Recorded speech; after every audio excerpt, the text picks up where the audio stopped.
Tur ir iztecējis piķis kaut kur starp jumtu un te iekšā metālā piežuvis, un tāpēc varbūt ūdens tur negāja cauri kā vajag. Un tur izveidojusies tāda maza cauruņa. Redzi, kā tur? Jā, redzu. Tur koki sapūši. Dēļ sapūši dēļ tā, ka man liekas, ka te ir tāda bedrīte maza, viņu vajag izlīdzināt. Diezgan daudz netīrumu. Vai kur te ir caurumi ir?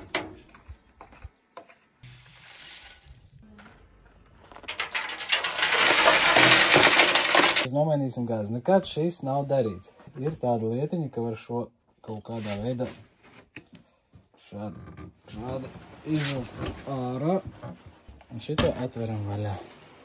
Tā, rekur, te mums ir gāzes balončiks. Op! Kāda tev ir pieredze ar gāzes plītīm? Pastāvīgi ar to noņemos. Arī, ka neguļās, tad es eju kaut kad... Gāzes baloniem liela pieredze cilvēkam, tā kā mums ir tu raiti. Priecīgs, ka būs jauns gāzes balons? Ā, tu šeit gāzi un šita strādā? Kopā ar visu galdu.